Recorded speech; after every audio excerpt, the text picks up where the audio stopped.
गजाननं भूतगणाधिसेवितं कपित्थजम्बूफलचारुभक्षणम् उमासुतं शोकविनाशकार्यक्रम नमामि विघ्नेश्वरपादपङ्कजम्।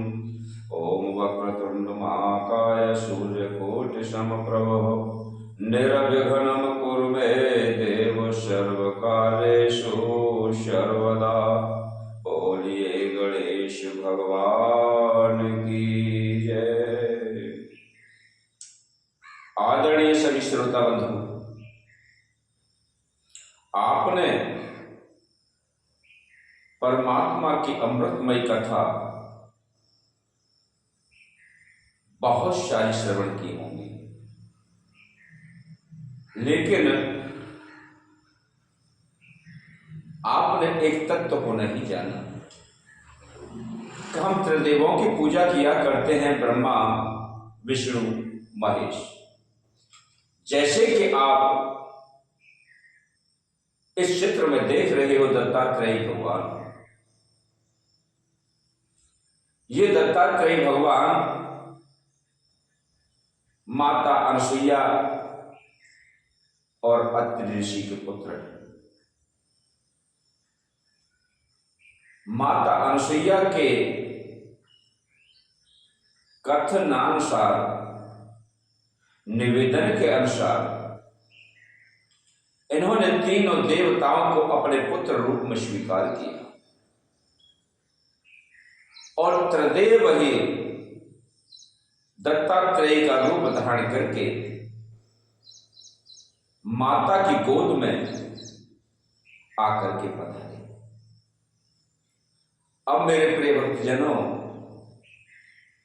आप कहते हैं जगह जगह पर जाकर के कि हम तीर्थ के लिए जा रहे हैं। तीर्थ कहीं तीर्थ नहीं है, तीर्थ है तो अपने हृदय में, माता पिता के चरणों में। हम अपनी माता की ही पूजा करें, पिताजी की ही पूजा करें, उन्हीं का चरण वंदन करें, उन्हीं की ही संतुष्टि में संतुष्टि बना करके रखें। मेरे प्रिय भक्तजनों, माता निर्माता भवती, माता ही संतान की निर्माता होती है। माता ही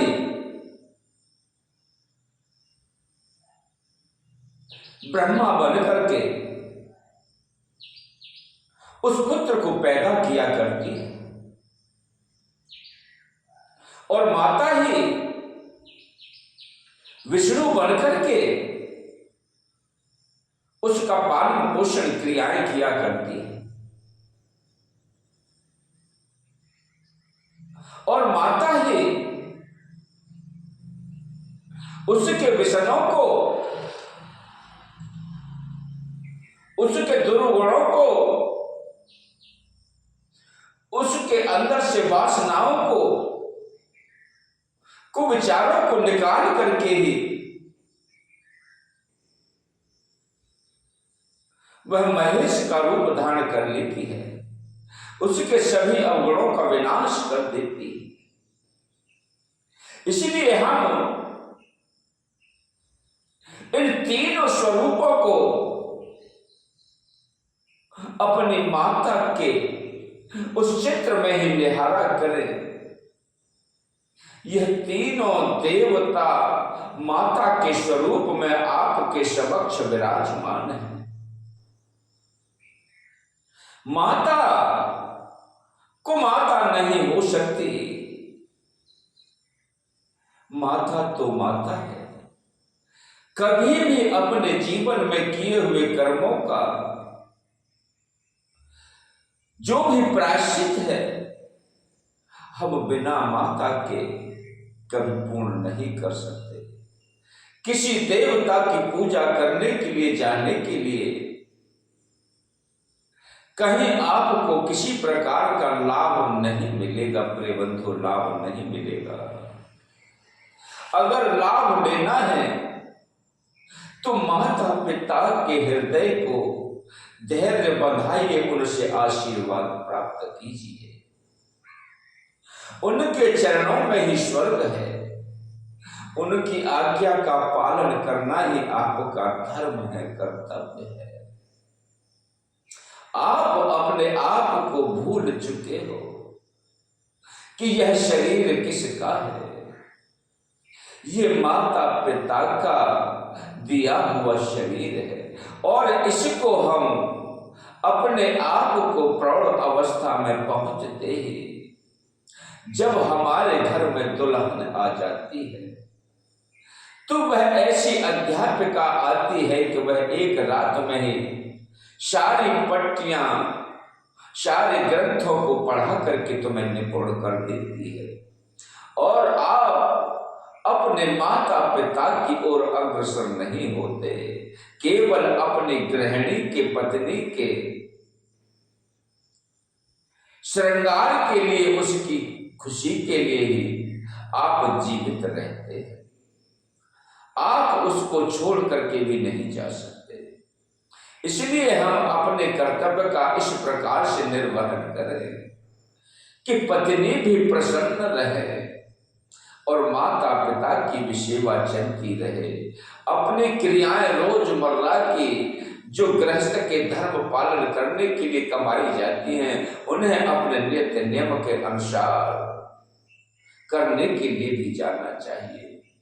उसमें से क्योंकि मनुष्य गृहस्थ धर्म में बहुत बड़ा संघर्ष करता है, अपने परिश्रम की कमाई से ही वह साधु सन्यासियों को दान करता है, मंदिरों में दान करता है, भूखे भिखारियों को दान करता है, चिड़ैया चीगलों को, उनको अन्न की प्राप्ति कराता है। उसके कर्म के अनुसार ही सभी योगी उसी के द्वारा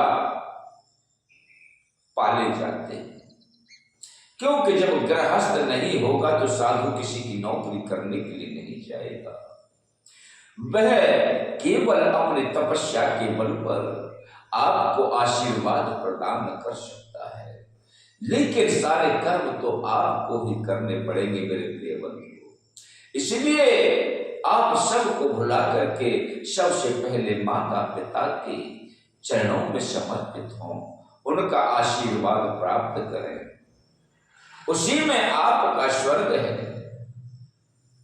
हे मेरे प्रिय भक्तों, इसको आप निराधार न समझ करके आप इसको गहनता से ग्रहण करके तो देखें। बोलिए गुरुदेव भगवान की जय, बोलिए संत सनातन धर्मों की जय।